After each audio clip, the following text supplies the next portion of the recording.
C'est le livre de Daniel que, par la grâce de Dieu, nous allons étudier cette semaine. J'étais content d'entendre Jean-Sébastien dire qu'il avait une affection particulière pour ce livre-là. Moi aussi, c'est vraiment depuis mon enfance que j'ai une grande appréciation de ce livre-là. J'aimerais tenter de vous persuader que c'est un livre très encourageant, très actuel, toute la Bible l'est, hein, mais qui s'adresse avec nous, je crois, d'une manière tout à fait pertinente au moment où nous sommes ici au Québec.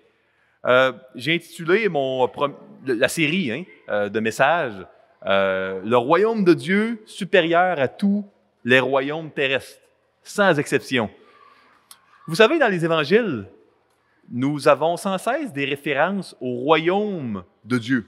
Ou si vous lisez l'évangile de Matthieu, le royaume des cieux, parce que l'évangile de Matthieu, qui s'adressait aux Juifs, utilisait des cieux, pour ne pas dire Dieu, mais le royaume des cieux, le royaume de Dieu, et puis ce royaume dont Jésus est roi, et dont il a dit à Pilate qu'il n'était pas de ce monde, de son royaume. Ce royaume-là, on en entend parler beaucoup dans les évangiles, n'est-ce pas? Mais dans les évangiles, on n'entend pas beaucoup parler de la relation entre le royaume de Dieu et les autres royaumes terrestres. Et dans le livre de Daniel, il y a un éclairage incroyable sur, OK, ce royaume des cieux-là, c'est quoi sa relation avec les autres royaumes? Comment il s'imbrique dans l'histoire du monde? Donc, on va vraiment avoir un éclairage, à mon avis, centré sur Jésus et son royaume cette semaine. Maintenant, vous savez, l'Ancien Testament, c'est pas une section de la Bible qui est périmée, une section de la Bible qui ne s'applique pas à nos vies, vraiment. L'Ancien Testament nous parle de Jésus. Jésus est la personne qui rend cohérente toute la Bible. C'est pour ça qu'on étudie non seulement le Nouveau, mais également l'Ancien Testament. Parce que, comme Jésus l'a dit dans Jean 5, je vous le lis, « Vous sondez les Écritures parce que vous pensez avoir en elles la vie éternelle. Ce sont elles qui rendent témoignage de moi. » Dans Jean 5, il n'y avait pas le Nouveau Testament. Donc, les Écritures, c'était l'Ancien Testament qui était divisé à cette époque-là en trois. La loi, les prophètes et les psaumes ou encore les écrits. C'était la Bible que Jésus avait et c'est encore aujourd'hui, si vous allez dans une synagogue juive, l'Ancien Testament que les gens ont. On a, nous, dans nos Bibles protestantes, souvent les livres historiques, le Pentateuque, livres poétiques, prophétiques. Ce ne sont pas des divisions qui étaient dans la Bible de Jésus et qui sont encore aujourd'hui dans les Bibles juives. La division de l'Ancien Testament que Jésus avait, c'était la loi, les prophètes et les écrits. Puis je vais revenir un petit peu plus loin pour vous donner un peu l'importance et puis la grande utilité de cette division très simple que Jésus avait dans sa Bible. Jésus disait dans Jean 5, 46, « Car si vous croyez à Moïse, vous me croyez aussi parce qu'il a écrit à mon sujet. » Donc, Moïse, c'est les 5 premiers livres, de Genèse à Deutéronome. C'est au sujet de Jésus, ça. Luc 24. Puis il leur dit, « C'est là ce que je vous disais lorsque j'étais encore avec vous, qu'il fallait que s'accomplisse tout ce qui est écrit de moi dans la loi de Moïse, dans les prophètes et dans les psaumes. » Donc, on étudie l'Ancien Testament parce que ça nous parle de Jésus. Notre Seigneur, notre vie, Jésus qui est notre nouvelle identité maintenant. Pour ceux et celles ici qui sont chrétiens, qui sont chrétiennes, j'assume que ça compose probablement là, la majorité là, de l'auditoire. Je vais essayer de ne pas trop bouger. J'ai la fâcheuse ou heureuse, je voulais choisir habitude de bouger énormément. C'était pas une malédiction, mais presque pour les gens de l'Église où je suis pasteur, d'être à la technique puis de devoir manier la caméra parce que j'ai tendance à sortir du champ de... mais là, avec un micro qui est non portatif, ça va m'encourager à ne pas aller de côté. Parce que là, je vais voir que vous m'entendez plus là, si je fais ça. Là, fait que ça va être un bon rappel pour moi. Ou si je vois Louis là, gesticuler, je vais savoir, oh, OK, je suis sorti là, du champ de la caméra. Donc, je vous donne ici la fonction de chacune de ces trois parties-là dans l'Ancien Testament, parce que quand on va dans un pays étranger, c'est bon de savoir un peu les grandes régions, la grande route, pour qu'on se rende à un endroit ou avoir un GPS, à tout le moins. Les 5 premiers livres, ça nous parle de c'est quoi ça, l'alliance? Une alliance, c'est le contrat qui a fait qu'il y a des individus qui appartiennent à Dieu. Une alliance, c'est un contrat de propriété humain. On n'a plus vraiment ça de nos jours, hein? Mais quand on faisait une alliance avec Dieu, l'ancienne alliance, je simplifie ici, ben, c'était le contrat par lequel tu devenais la propriété, la possession d'un Seigneur qui, lui, avait des obligations envers toi. Nous, dans la Nouvelle Alliance, nous sommes la propriété, la possession d'un Seigneur, le Seigneur Jésus-Christ. Puis il prend très bien soin de sa propriété. Un royaume, c'est quoi? C'est un roi et puis des sujets qui appartiennent au roi. Le royaume de Dieu, ben, c'est le roi, Dieu, et les gens qui lui appartiennent. Donc, l'Alliance, ça nous explique c'est quoi ce contrat de propriété-là. Les livres prophétiques nous racontent l'histoire, tous les panneaux indicateurs, les jalons qui nous menaient à Jésus, et les psaumes ou les écrits, ça nous dit comment vivre dans l'Alliance. C'est bien beau ça qu'on prend l'Alliance, c'est bien beau voir les panneaux indicateurs qui mènent vers Jésus. Comment qu'on vit dans le jour après jour? Au travail, à l'église, quand on est seul, quand on vit de la souffrance. Comment qu'on vit dans l'Alliance? Et le livre de Daniel, dans la Bible de Jésus, ce n'était pas un livre classé dans les livres prophétiques. C'était un livre classé dans les écrits, les écrivains, comment vivre dans l'Alliance. Donc, c'est très pratique, le livre de Daniel. Ça nous donne des indications très précieuses sur, OK, on appartient à Jésus, on doit lui obéir, on est sa propriété, il va prendre soin de nous. Comment on peut vivre les implications quotidiennes dans mon mariage, avec mes parents, avec mes enfants, à l'Église? C'est quoi que ça change dans ma vie? C'est la question à laquelle le livre de Daniel va répondre. Il y a 12 livres dans les écrits de votre Bible. Les anciens Hébreux aimaient beaucoup la symétrie, puis le Seigneur a permis plusieurs symétries. Il y a 6 livres qui nous disent comment vivre à l'intérieur du peuple de Dieu. Les psaumes, ça nous dit comment on adore Dieu ensemble. Job, comment on souffre et comment on doit s'encourager et comment on ne doit pas se décourager. Il y a des exemples à ne pas suivre dans Job. Hein? Les 3 amis de Job, ce n'étaient pas des exemples à suivre. Proverbes, Ruth, Cantique des Cantiques, Ecclésiaste, ça nous dit tout comment qu'on doit, la sagesse, comment qu'on doit bien vivre quand on est la propriété de Dieu. Et il y a 6 livres qui nous disent comment qu'on vit quand on est en exil. Quand on est un enfant de Dieu, mais qu'on vit en exil dans un lieu, dans une société, un royaume qui n'appartient pas à Dieu et qui est même hostile à Dieu, comment qu'on vit? C'est quoi les implications pour mon couple, mes parents, mes enfants, mon argent, ma maison, ma gestion du temps? Comment vivre l'alliance quand on est en exil?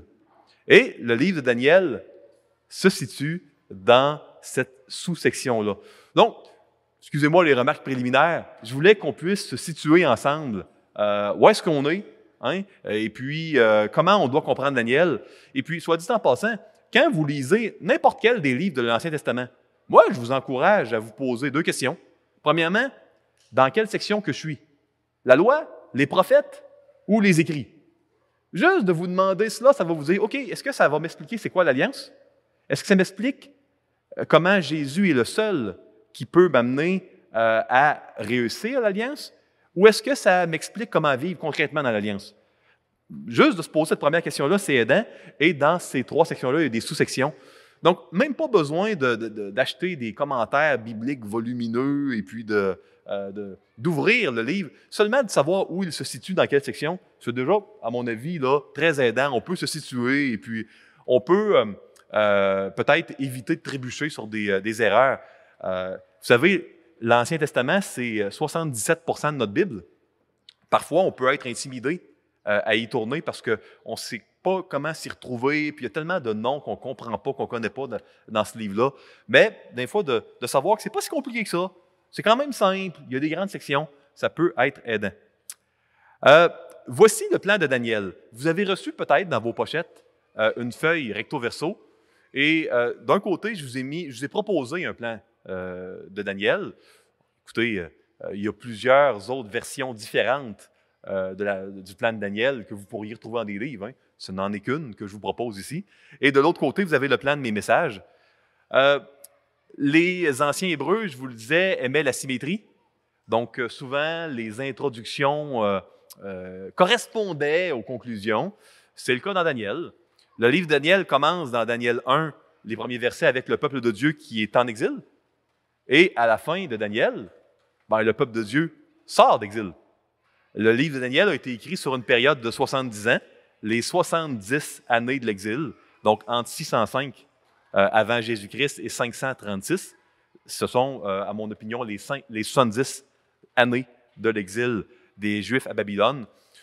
Je donne plusieurs remarques, ce matin particulièrement, là, je vous prie d'être patient avec moi, plusieurs remarques historiques, plusieurs remarques, des considérations préliminaires, pour que par la suite, on puisse avancer d'une manière plus rapide, plus fluide dans les chapitres. Et avant qu'il y ait un bruit assourdissant de pluie, peut-être que ça va survenir, je vais vous communiquer ce que j'ai convenu avec Stéphane. Dans le fond, j'ai dit à Stéphane, s'il pleut trop fort, on va arrêter, ça finira. Puis si à un moment donné, on n'a pas le temps de couvrir les 8 messages, on en couvre 7 ou 6, on va en couvrir 7 ou 6. Moi, je vais, par contre, s'il y a des gens qui le désirent, là, enregistrer à la maison les messages que je n'ai pas le temps de couvrir. Et puis, ceux et celles qui veulent avoir une copie de ces messages-là, vous pourrez je vous donnerai un courriel à laquelle vous pouvez écrire. Et puis, vous pourrez je vous donnerai le courriel de mon adjointe à l'église, Lise Dupont, qui est la maman de Kim là-bas. Donc, si vous lui écrivez, elle va pouvoir vous envoyer une copie des messages que je n'ai pas couverts. Peut-être que même ils vont pouvoir les mettre sur le site web du Camp des Bouleaux aussi. Donc ça, c'est dans le cas où je n'ai pas le temps de finir. Ça peut arriver. Je ferme la parenthèse. Donc, le livre de Daniel, ça commence alors que le peuple rentre en exil, ça termine à la fin de l'exil. Vous voyez A. On a également une deuxième introduction, la vraie sagesse, la vraie manière de savoir comment bien vivre. C'est dans le royaume de Dieu que vous allez le trouver. La vraie sagesse, elle n'est pas à l'extérieur du royaume de Dieu. Elle est dans le royaume de Dieu. Et ça, c'est également une des conclusions. Le livre de Daniel est un des rares livres de la Bible à être écrit en 2 langues, en hébreu et en araméen. Vous n'avez pas beaucoup de livres dans la Bible qui sont écrits en 2 langues. Daniel en est un des rares. Et les chapitres 2 à 7 sont écrits en araméen. Moi, je crois qu'ils forment un ensemble qui doit être pris vraiment indépendamment du reste. Vous voyez au chapitre 2, j'ai mis A, le royaume de Dieu supérieur au royaume terrestre. On va voir ce soir l'histoire de la statue avec 4 portions qui représentent 4 royaumes. Et puis, si on se rend au chapitre 7, on voit encore là 4 bêtes qui représentent 4 royaumes. Dans les 2 cas, la statue est détruite par une pierre. Les royaumes, les bêtes sont détruits également par un autre royaume, le royaume de Dieu. Les royaumes humains, ils vont passer. Le royaume de Dieu, il va subsister éternellement. Il est plus grand. Dans le chapitre 3, on a une histoire de délivrance. On a les 3 amis de Daniel qui sont délivrés des royaumes humains, de la fournaise. Au chapitre 6, on a Daniel qui est délivré de la fosse au lion, histoire très, très connue. Et au cœur de cet ensemble qu'on appelle un chiasme, on appelait, quand il y a une symétrie dans un livre, là, entre les idées, un chiasme, vous n'êtes pas obligé de retenir le nom, ce n'est pas important, on a 2 avertissements. Un avertissement qui est suivi de repentance et un qui est suivi d'endurcissement. Donc, ça, c'est important de voir ces correspondances-là parce que quand on va lire le chapitre 2, c'est comme si on va se servir du chapitre 7 en même temps. Puis quand on va lire le 3, on va se servir du 6 en même temps. On va compléter le 2 par le 7 et le 3 par le 6, etc. Donc, on va seulement couvrir le chapitre 9 parce qu'on a 8 messages et puis il y a 12 chapitres dans Daniel, donc j'ai dû faire des choix. Je ne me suis pas cassé la tête. Je me suis dit, au début, je voulais faire 1 à 8, mais comme j'ai un amour particulier pour le chapitre 9, je me suis dit que vous me pardonneriez si on saute le 8. Et puis, j'aurais vraiment été triste de ne pas pouvoir couvrir le 9. Le pire, c'est que peut-être que Dieu va permettre qu'il pleuve, mais qu'on ne puisse pas le couvrir. Mais il y a dans le chapitre 9 une prière qui est extraordinaire. Cette prière-là a eu un impact dans ma vie. Il y a des revirements quand on étudie comme il faut le chapitre 9 qui donnent également une lumière sur tout le reste du livre de Daniel. J'espère vraiment qu'on va avoir, par la grâce de Dieu, l'occasion de lire ce qui est probablement un de mes chapitres préférés des 12 de Daniel, Daniel 9. Donc, c'est pour ça que j'ai sauté le 8. Mais sinon, je ne me suis pas cassé la tête. Hein. Je me suis dit un chapitre par message et puis on va avancer. Là. Aussi simple que ça. Donc, j'achève les remarques préliminaires. Là. Puis, je crois que c'est... À quelle heure, Stéphane, je dois terminer? Parce que je n'ai pas d'horloge, mais j'ai mon cellulaire ici. C'est-tu 11h15, 11h10? À quelle heure? 11h10, pas de problème. Je vais garder le cellulaire pas loin hein, pour pas... je suis habitué avec les grosses horloges à l'arrière, là, fait que pas être encore ici à 1h d'après-midi. Ça, c'est le plan des livres. Là. Si jamais vous aimeriez suivre d'une manière plus fluide, peut-être que dans votre culte personnel, vous pourriez lire le chapitre qui correspond avant le message. Donc, si vous avez le temps de lire le chapitre 2 avant ce soir, tant mieux pour vous. On va le relire, sinon. Hein. Mais ceux et celles qui veulent, dans leur lecture personnelle, suivre les messages, j'ai fait par exprès pour mettre le titre et également le chapitre qu'on va couvrir. On va toujours couvrir les chapitres en entier d'une manière séquentielle. Là. Donc, j'avance. Tiens.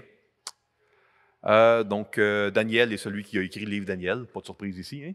Et ça a été écrit pour les enfants d'Israël qui étaient en exil à Babylone. Dieu avait permis qu'ils soient emmenés prisonniers à Babylone parce que les enfants d'Israël avaient désobéi à l'alliance. Ils n'avaient pas été fidèles à l'alliance éternelle de leur Dieu, c'était leur châtiment. Écrit en hébreu. Bon, ça c'est le verset clé, à mon avis, de Daniel, la supériorité du royaume de Dieu. Hein. J'ordonne que dans toute l'étendue de mon royaume, on ait de la crainte et de la frayeur pour le Dieu de Daniel, car il est le Dieu vivant et il subsiste éternellement. Son royaume ne sera jamais détruit et sa domination durera jusqu'à la fin. C'est lui qui délivre et qui sauve et qui opère des signes et des prodiges dans les cieux et sur la terre. C'est lui qui a délivré Daniel de la puissance des lions. C'est, à mon avis, là, le verset thème qui résume le mieux l'ensemble des 12 chapitres de Daniel. Je vous lis les 2 premiers versets, et puis je vais donner des commentaires. Puis dans tous mes messages, je vais tout simplement morceler, vous lire quelques versets, donner des commentaires. À la fin des messages, je vais donner quelques applications pratiques. Ça va être la manière dont je prévois procéder. Donc, on voit dans les versets 1 et 2 une attaque. Nous sommes en 605 avant Jésus-Christ. Ça fait à peu près 100 ans que le royaume du nord d'Israël, qui représentait les 2/3 ou les 3/4 d'Israël, a été détruit par le royaume d'Assyrie. Donc, on voit la 3e année du règne de Joachim, roi de Juda. Nebuchadnezzar, roi de Babylone, marcha contre Jérusalem et l'assiégea. Le Seigneur livra entre ses mains Joachim, roi de Juda, et une partie des ustensiles de la maison de Dieu, du temple. Nebuchadnezzar emporta les ustensiles au pays de Shinéar dans la maison de son Dieu. Il les mit dans la maison du trésor de son Dieu. Donc, je dois vous donner des remarques sur le contexte historique. Okay? Je vais revenir 22 ans en arrière. On est en 605. Je fais une parenthèse 22 ans en arrière. En 627, on est sous la domination de l'Empire assyrien. C'est un empire qui a duré 300 ans et qui a duré et perduré par une guerre de la terreur. Les Assyriens étaient connus pour leur cruauté et pour leur technique pour terroriser les ennemis. Ils, par exemple, aimaient enlever vivant la peau de leurs ennemis. Ils coupaient les têtes des ennemis, ils mettaient sur des pics bien en évidence, éventraient les femmes enceintes, etc. Donc, les Assyriens étaient un peuple qui ont perduré 300 ans par leur cruauté et la manière dont ils réussissaient à intimider, à terroriser leurs ennemis. Puis, en 627, il y a un gouverneur d'une petite province d'Assyrie. Ça fait 300 ans que ce royaume mondial-là perdure. Il s'appelle Nabopolassar. Et puis lui, il rebâtit une ville détruite, la ville de Babylone. Probablement la même année ou dans ce moment-là, il y a un fils, premier-né, un fils qui s'appelle Nebuchadnezzar. Bon, L'année d'après, 626, il se révolte avec sa petite province de Babylone des Assyriens. Quelques petites victoires, mais le petit Nebuchadnezzar grandit et prouve qu'il est un véritable génie militaire. Très vite, alors qu'il était probablement encore adolescent, devient le général de l'armée de son père. Et là, on a l'Empire assyrien qui perdurait depuis 300 ans, qui commence à être détruit en 35 ans. Nebuchadnezzar a complètement détruit l'Empire assyrien et en a bâti un qui a dépassé ses limites. Donc là, on est vraiment en 605, on est 27 ans plus tard, on a un jeune général, il n'est pas encore empereur, il est encore général pour son père, il a détruit Ninive, la capitale de la Syrie, il a des victoires sur l'Égypte, sur toutes les villes des alentours. Et là, il va attaquer Jérusalem, peut-être pas en personne. Il n'a pas détruit la ville, mais ses armées sont à Jérusalem, volent le temple et puis emmènent les jeunes de la noblesse. Donc ça, c'est le contexte. On a un jeune homme, un jeune général, Nebuchadnezzar, un véritable génie militaire qui est en train de bâtir un empire mondial. J'ai mis ici des photos. Moi, je trouve ça fascinant. Peut-être qu'il y en a ici qui, par moments, ont des doutes par rapport à leur foi, puis se disent « Hey, ça se peut-tu? On a tellement peu de chrétiens au Québec. Est-ce que c'est vraiment vrai, tout ça? Je peux-tu être dans une bulle et puis je peux-tu m'être trompé? » Je veux dire, est-ce que vraiment il y a 1,5 milliard de gens en Chine qui, dans le bouddhisme ou le confucianisme qui sont dans l'erreur? Tu sais, des fois, on peut avoir des doutes. Moi, j'ai eu des périodes de doute dans ma foi. Je peux vous dire que le livre de Daniel, si vous avez des doutes, a le potentiel de vous encourager puissamment. Parce que c'est un livre qui est rempli de preuves archéologiques et historiques. Daniel 1, là, moi j'ai eu le privilège d'aller 2 fois au British Museum. S'il y en a qui ont le privilège ou l'opportunité d'aller à Londres, allez au British Museum. C'est probablement un des musées dans le monde où il y a le plus de pièces historiques sur le livre de Daniel. Je vais vous en citer différentes durant la série. Je vais vous montrer des photos. Ça, ces événements-là, ce n'est pas juste amené dans la Bible. C'est confirmé. Vous avez les tablettes ici en acadien, le langage cunéiforme, qui était le langage des archives de Babylone, qui raconte la campagne de Nebuchadnezzar, le jeune général, en 605. Ça raconte même la capture de Jérusalem, la deuxième capture, parce qu'il y a eu 3 attaques de Jérusalem. La troisième, tout était détruit. La première, c'est celle d'où vient Daniel. Écoutez, Nebuzaradan, là, que vous voyez dans Jérémie, là, c'est un personnage, c'est même dans une des tablettes. Juste pour vous dire, tout ça, là, c'est confirmé. Je trouve ça vraiment cool de voir ces éléments-là qui sont très fortifiants. Je continue. Donc, vous avez ici des dates ici, puis là, ça nous amène en 605. Nebuchadnezzar, comment il a fait pour détruire la Syrie?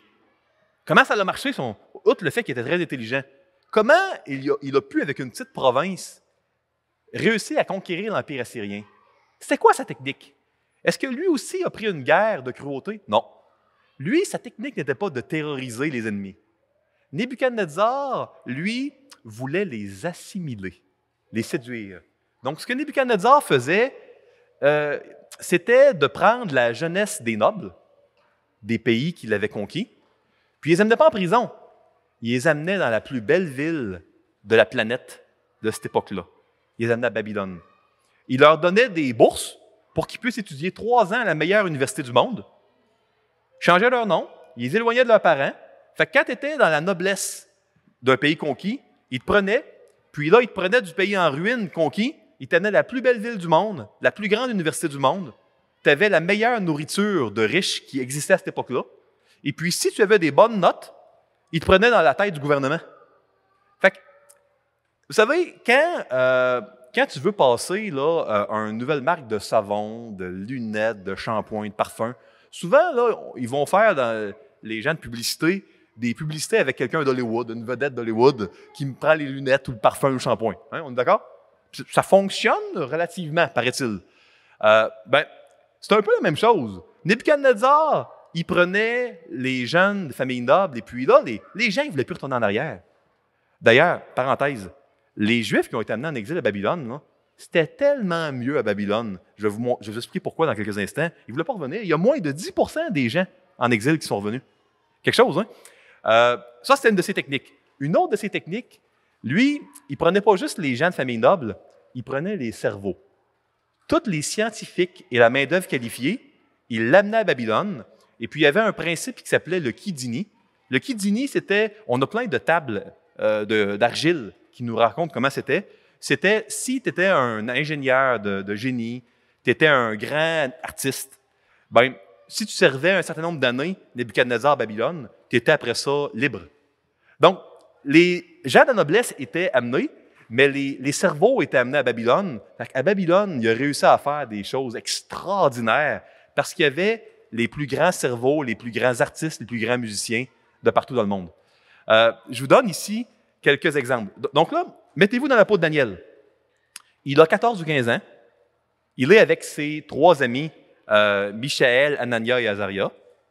Et puis là, à Babylone, il quitte un pays en ruine, une Jérusalem en ruine, puis il va arriver dans une splendeur telle qu'il n'aurait même pas pu l'imaginer, parce qu'il n'y avait pas Internet ou la télévision. Fait que là, il voit des choses qu'il ne savait pas que ça existait. Je continue, je vous lis les versets 3 à 7. Puis après ça, on va aller dans d'autres diapos. Donc, 3 à 7. Le roi donne l'ordre à Ashpenaz, chef des eunuques, de ses eunuques, d'amener quelques-uns des enfants d'Israël de race royale ou de famille noble. Comme je vous ai dit, c'était la tactique du jeune général Nebuchadnezzar. Puis en passant, il a reçu en 605, alors qu'il était en campagne militaire, il a reçu un message lui disant que son père était décédé et que les nobles de Babylone et son grand frère, Nabusu-Malisir, le fils, pas son grand frère, mais son frère cadet qui était le 2e en ligne pour être roi, tout le monde l'attendait pour qu'il soit couronné roi. Comment il faisait pour avoir des messagers aussi rapides? Nebuchadnezzar, le général, avait réussi à entretenir un réseau de communication qui vraiment intéressant. Avez-vous déjà vu Le Seigneur des Anneaux? Comment, est-ce que vous vous souvenez du passage, qui a vu le film ici ou lu les... Ah, parfait, good. Vous souvenez-vous des feux d'alarme du Gondor? Il allume des feux, et puis là, soudainement, l'autre, il voit de la fumée, il allume un autre feu. Croyez-le ou pas, Nebuchadnezzar, on a des tablettes, on a des archives détaillées sur les 11 premières années de son règne, qui ont été trouvées en Irak et à différents endroits, qui ont été traduits, qui sont disponibles. Et puis, il y avait des systèmes de fumée et de feux d'alarme, un peu comme le Gondor. Fait qu'il pouvait réussir à transmettre par des signaux de fumée des messages extrêmement rapidement sur une très grande distance.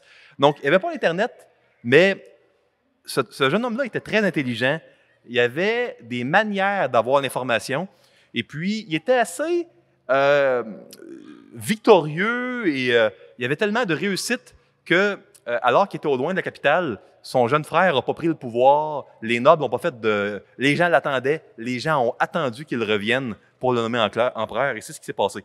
Je continue, faites une parenthèse. Je suis vraiment, probablement le roi des parenthèses, j'en fais beaucoup. Vous allez probablement vous habituer en cours de semaine. Je suis quasiment toujours dans des parenthèses, mais bon. Ça vous donne l'occasion de grandir, d'être sanctifié dans votre foi, d'être patient. C'est merveilleux, ça. Donc, ici, verset 4. De jeunes garçons sans défaut corporel, beaux de figure, doués de sagesse, d'intelligence et d'instruction, capables de servir dans le palais du roi, et à qui l'on enseignerait les lettres et la langue des Chaldéens. Donc, la langue des Chaldéens, c'est l'araméen, qui est... Parce que Babylone avait un langage cunéiforme pour leurs archives, mais Nebuchadnezzar, lui, avait popularisé l'araméen, qui était encore parlé du moment à l'époque de Jésus. Donc, c'est lui qui a popularisé cela. Le roi leur assigna pour chaque jour une portion des mets de sa table et du vin dont il buvait, voulant les élever pendant 3 années, au bout desquelles ils seraient au service du roi. C'est quelque chose, hein?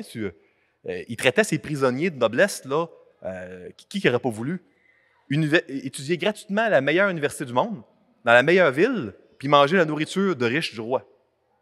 C'est ce qu'il donnait vraiment aux enfants, aux adolescents de la noblesse. Continuons. Verset 6. Il y avait parmi eux, d'entre les enfants de Juda, Daniel, Anania, Michaël et Azaria. Le chef des eunuques leur donna des noms. À Daniel, celui de Beltchatsar, à Anania celui de Shadrach, à Michaël celui de Méshach et à Azaria celui d'Abednego. Bon, quelques commentaires. Là, je voudrais que pour un instant, vous vous mettiez dans la peau des 3 adolescents de 14-15 ans, 4 adolescents avec Daniel, qui sont séparés de leurs parents, on change leur nom, on leur donne une nouvelle langue, et on les prend d'une Jérusalem en ruine où ils étaient mal nourris, parce qu'il y avait eu un siège, il y avait une famine. Là, ils arrivent à Babylone.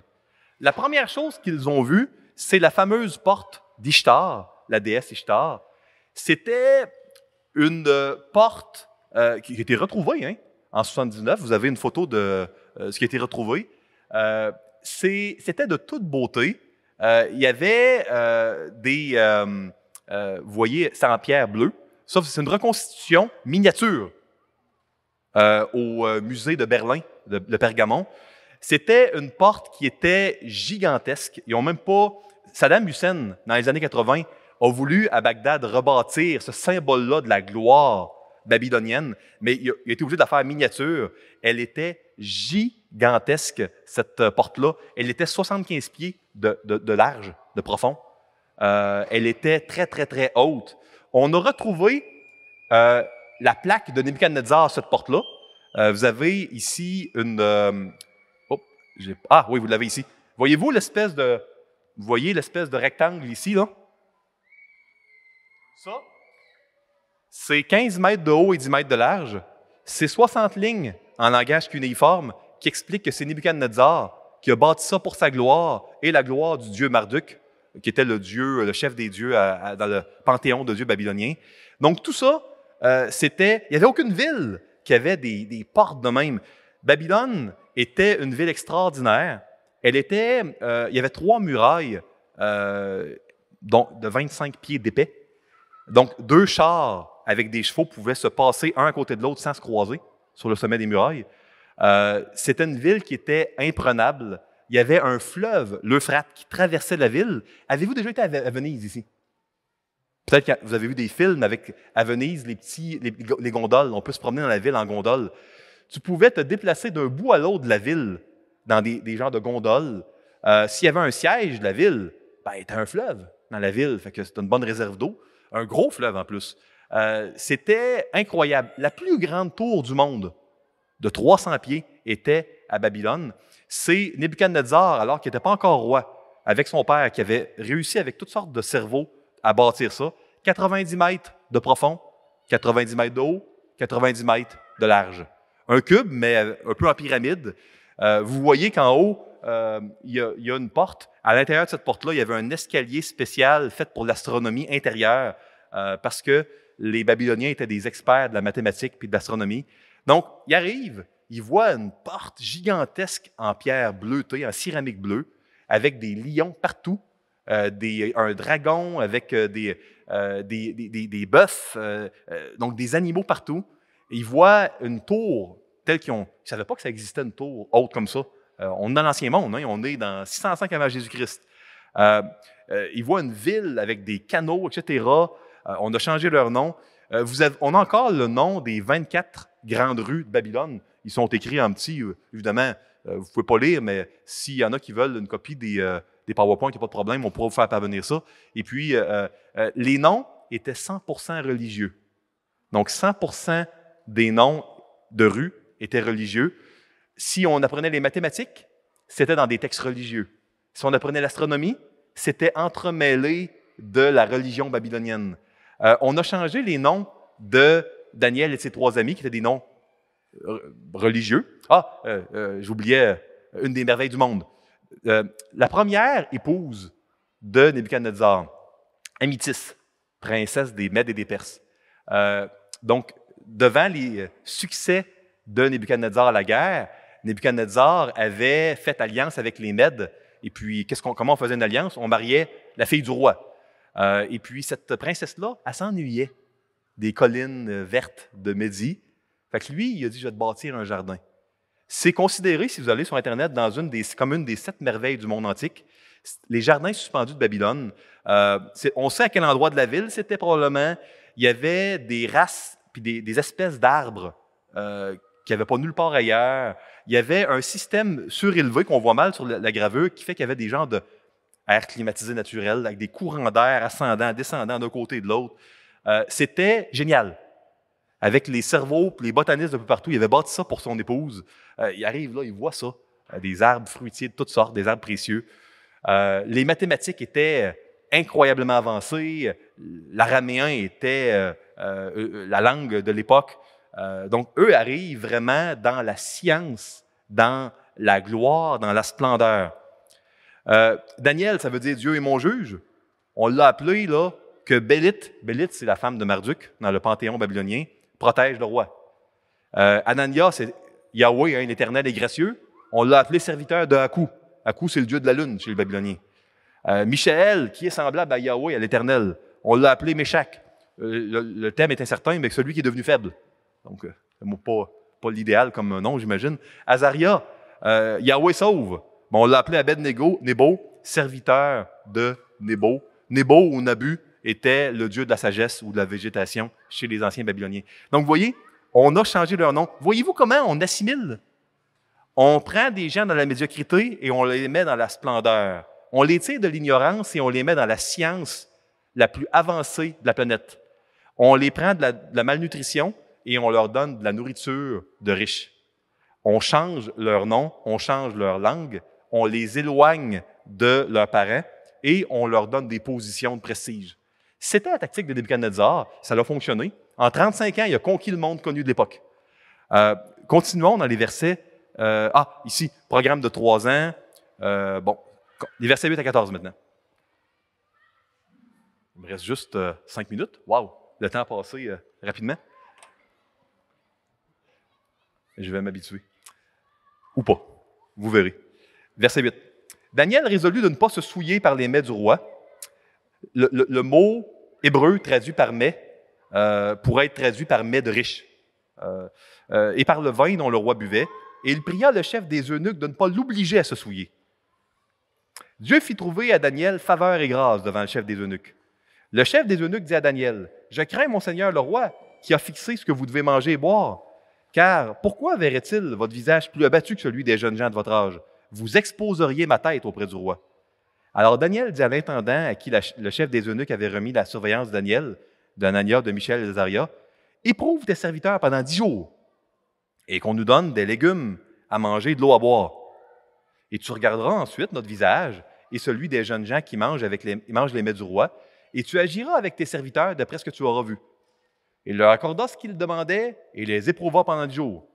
Donc, on voit ici vraiment Daniel qui dit, « Moi, je ne veux pas manger à la table du roi. » Là, je saute un peu ici le pourquoi.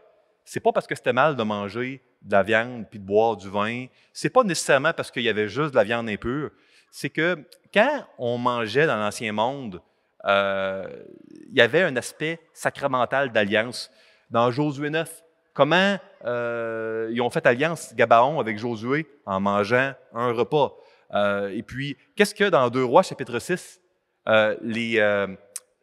Élisée a dit de faire avec les troupes syriennes à Samarie, qui avaient frappé d'aveuglement, donnez-leur un bon repas. Ils ne sont pas retournés attaquer après ça Israël. Tu faisais une genre d'alliance. C'est grave quand tu manges avec quelqu'un puis tu le trahis. C'est pour ça que dans Marc 14, on voit que Judas a trahi Jésus immédiatement après avoir mangé dans un repas. Il y avait un aspect vraiment d'alliance dans un repas. Puis Daniel et ses amis, ils sont prêts à étudier à Babylone.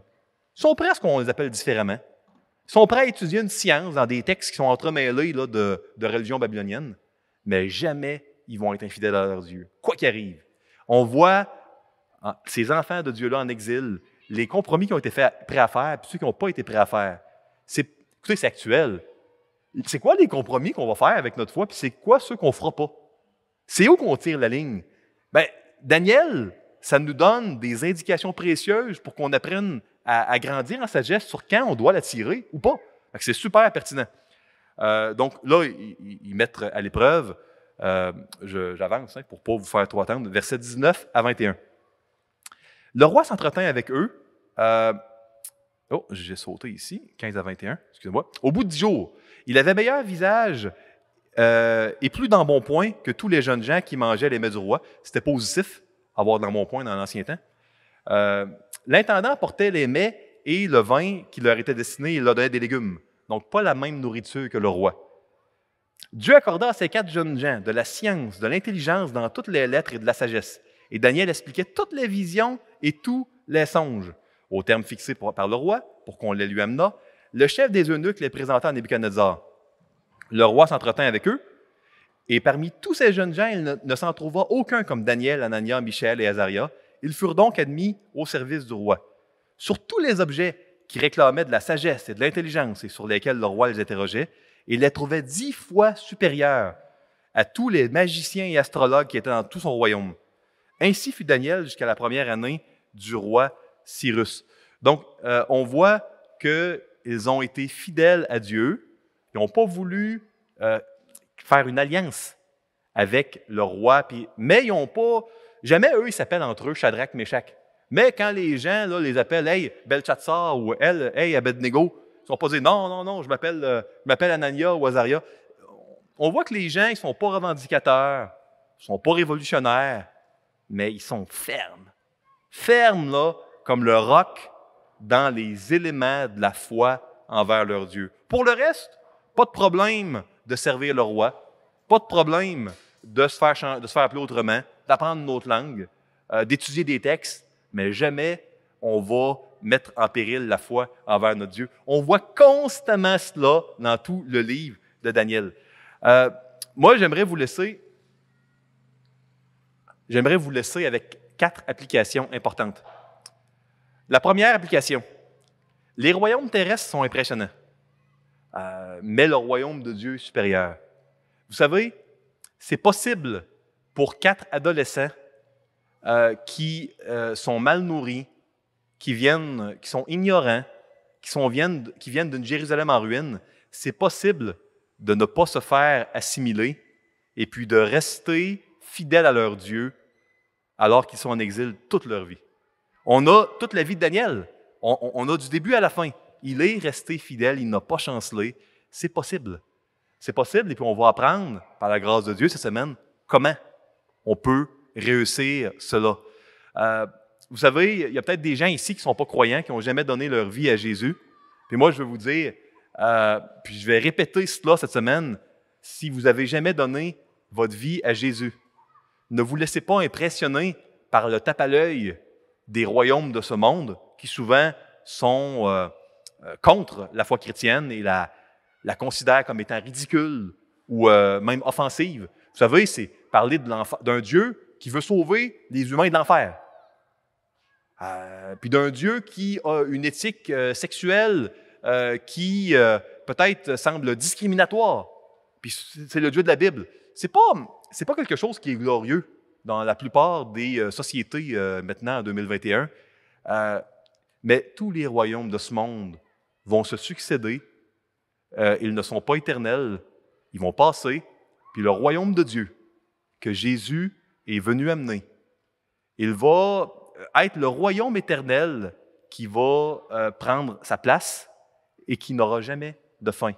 Et puis, il est possible d'entrer dans ce royaume-là, de devenir la possibilité, la possession, la propriété du roi des rois, simplement en mettant votre foi en lui. S'il y a des gens qui n'ont pas mis leur foi en Christ pour devenir sa possession, moi, je vous encourage à le faire. S'il y en a qui veulent parler, prier avec moi, avec Jean-Sébastien, avec Stéphane, n'hésitez pas à le faire cette semaine, n'attendez pas.